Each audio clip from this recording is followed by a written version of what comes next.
Nos vamos con la cápsula del doctor Cuenya. Muy buenos días, acá estamos como todas las semanas, de eso se trata, para platicar un poco sobre algunos eventos de la historia de nuestra ciudad.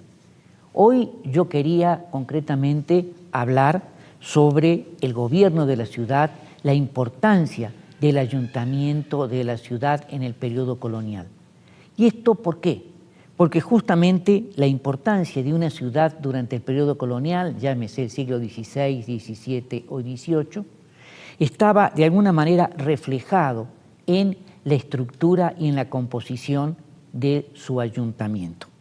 Quizás nosotros podemos decir que el ayuntamiento de un centro urbano era la corporación más que reflejaba en mejor circunstancia cuáles eran las condiciones y las características de ese espacio urbano.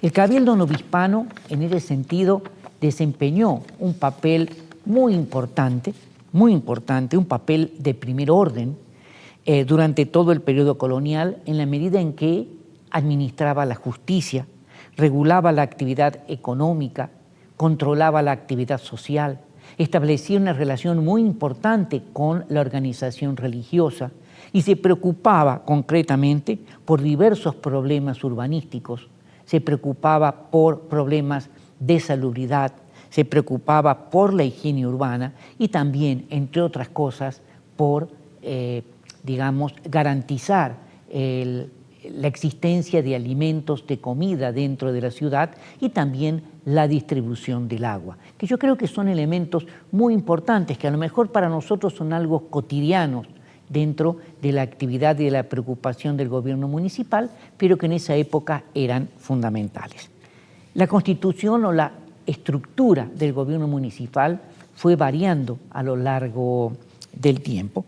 Si bien había una reglamentación que establecía la composición y la organización del gobierno municipal, para comienzo del siglo XVII, este gobierno, esta estructura, este ayuntamiento, se constituía por dos alcaldes ordinarios, que eran los administradores de justicia, lo que hoy nosotros diríamos jueces de paz, 12 regidores, que eran los encargados de toda la actividad del gobierno de la ciudad, además un escribano, un alguacil mayor y un alférez mayor. Desde sus orígenes, el Cabildo poblano creció de acuerdo a la importancia, de acuerdo al aumento demográfico de la ciudad. Y era un fiel reflejo de los cambios y del crecimiento económico y político de la ciudad. Por ejemplo, entre 1531 y 1533 estuvo constituido solamente por un alcalde ordinario y 3 regidores. Es decir, era un gobierno muy pequeñito, pero también la Puebla era una aldea también muy pequeña. Estamos hablando de los primeros 3 años de fundación de la ciudad. Para 1534 ya se le había concedido el título de ciudad, se le había concedido ya escudo de armas y el Cabildo creció y se autorizó para que tuviera 2 alcaldes ordinarios y 6 regidores. Pero este proceso continuó creciendo, expandiéndose y a comenzar el siglo XVII, para el año 1600, el número de regidores aumentó a 12 y para comienzos del siglo XVIII, a pesar de que no estaba autorizado legalmente, el Cabildo de la ciudad estaba compuesto por 20 regidores. A medida que la ciudad se fue ennobleciendo, y digo ennobleciendo porque se le fue otorgando el título primero de noble ciudad de Los Ángeles, posteriormente de la muy noble ciudad de Los Ángeles, llegó a disputarle en algunas ocasiones la primacía a la Ciudad de México, como acaeció en la década de 1630, cuando en esa década una inundación muy fuerte, el crecimiento de los lagos en el Valle de México, inundó toda la ciudad y se pretendió la posibilidad que Puebla o la Puebla se convirtiera en la capital virreinal. Y esto yo creo que es algo muy importante porque nos está diciendo las aspiraciones, la importancia que tenía la ciudad. Diversos elementos, nosotros podríamos decir, que fueron marcando el carácter y la fisonomía del cabildo angelopolitano. Y esto es muy importante porque el cabildo es una corporación que reflejaba fielmente todo este proceso y sobre todo porque los regidores en Puebla estaban ligados por lazos de parentescos, lazos familiares, lazos económicos que le daban una cohesión mucho mayor que el de la Ciudad de México. El poder económico de los cabildantes poblanos era muy elevado. Habría que decir también de que no podían vivir de los salarios que se pagaba a los regidores o a los miembros del cabildo. ¿Por qué? Porque eran salarios muy bajos, pero normalmente ya para comienzos del siglo XVII los puestos en el cabildo se vendían en pública subasta. ¿Por qué? Porque la corona, siempre necesitada de dinero, ponía en venta los puestos de los cabildos de las principales ciudades, no solamente del área colonial, sino también del área metropolitana. Y por lo tanto, digamos, todos los miembros del cabildo tenían o disponían de un poder económico muy importante. ¿Cuál era la importancia? ¿Por qué aspiraban a formar parte del cabildo de la ciudad?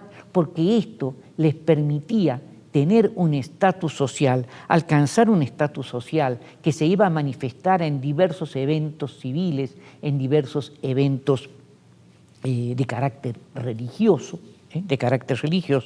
y que, como nosotros sabemos, todo el mundo sabe, llenaban el calendario de la ciudad, ya sea en los eventos tradicionales, ordinarios, podríamos decir, o en los eventos extraordinarios. ¿Y cuáles serían los eventos ordinarios? Los eventos ordinarios serían las fiestas en función o en relación con la fundación de la ciudad. No se festejaba tanto el 16 de abril, sino el 29 de septiembre, el día de San Miguel.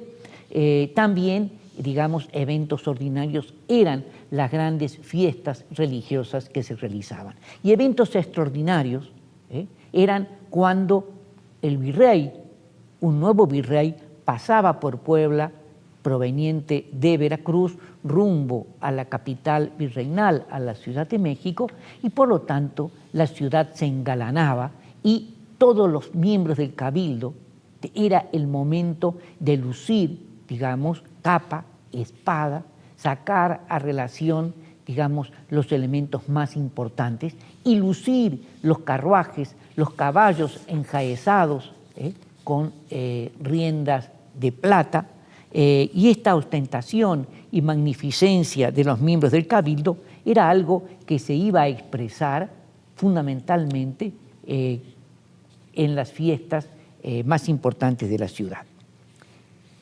El hecho de poder usar capa y espada, el hecho de poder usar, digamos, andar a caballo y sobre todo sentarse en un lugar distinguido en Cabildo Catedral cuando se realizaban los grandes tedeums o en las fiestas de toro, digamos, en las corridas de toro, el cabildo tenía un lugar muy importante asignado y había una disputa permanente con los miembros del cabildo de catedral, de cabildo catedralicio, para ver los lugares que ellos tendrían.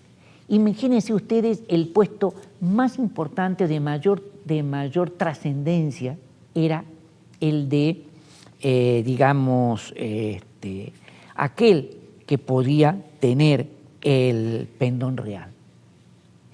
Y esto era importantísimo. ¿Por qué? Porque no solamente podía vestir de galas, sino pasear por la ciudad en los eventos más importantes, como alférez real de la ciudad, alférez del cabildo. Primero se sentaba a la diestra del regidor, del principal regidor, y en segundo lugar, digamos, representaba los intereses de la corona, fundamentalmente. Y esto es tan importante porque el punto de partida de toda esta historia es que el momento central del acto de fundación era el establecimiento del cabildo. Nosotros todos recordamos que cuando Cortés llega a lo que hoy sería la Antigua, en Veracruz, donde se va a establecer el primer establecimiento de la ciudad de la Veracruz, lo primero que hace es romper relaciones con Cuba y establece cabildo. Al establecer cabildo se adquiere la independencia de este espacio, y él empieza a negociar directamente con la corona y dejando de lado a las autoridades cubanas. ¿Por qué? Porque el cabildo justamente es la institución que va a representar en América los intereses imperiales de la corona. De allí la importancia y el reflejo de las actividades. ¿Y por qué yo me refiero mucho al siglo XVII? Porque el periodo de mayor gloria, de mayor esplendor de la ciudad fue el siglo XVII. Podemos decir en unos 50 años que estaría entre 1625 y 1675, cuando las actividades económicas y Puebla se convierte en el principal centro manufacturero de toda la Nueva España, en un centro redistribuidor de alimentos, de redistribuidor de productos importados que llegaban al puerto de Veracruz. Y eso llevó también a que la ciudad se viera reflejado en un importantísimo incremento de población. Para 1680, Puebla tenía poco más de 100.000 habitantes, solamente superado en el mundo de habla hispana por la ciudad de Sevilla y la imperial Ciudad de México. Puebla en esos momentos, 1680, 1685, tenía el doble de habitantes que la imperial ciudad de Lima, capital del virreinato peruano. Esta es, digamos, lo que refleja, lo que nos muestra a nosotros la importancia del cabildo. Claro que los aposentos del cabildo, en las casas del cabildo, no son el edificio que nosotros conocemos el día de hoy y del cual nos admiramos cada vez que pasamos por allí. Esa es una construcción de finales del siglo XIX que se va a inaugurar a comienzos del siglo XX. Las casas del cabildo eran unas casas bajas que tenían portales, pero unas casas que derivaban del siglo XVI. Pero de acuerdo a la importancia que tenía la ciudad, era necesaria la construcción de un nuevo edificio. En otra oportunidad yo voy a hablar y voy a hacer referencia a todo el proceso de construcción de las casas del Cabildo y del actual Palacio Municipal en la cual hoy tiene. Pero justamente este Cabildo al cual estamos haciendo referencia justamente nos va a reflejar lo que era la ciudad de Puebla y sobre todo esta magnificencia que nosotros conocemos hoy en el centro de la ciudad y que hoy es patrimonio cultural de la humanidad. De allí la importancia que tiene el Cabildo angelopolitano, el Cabildo de la ciudad colonial y en este caso el Cabildo de Puebla. Muchísimas gracias, ese es el tema que yo traía para el día de hoy. Gracias. Maravilloso, como siempre, la columna del doctor Miguel Ángel Cuenya.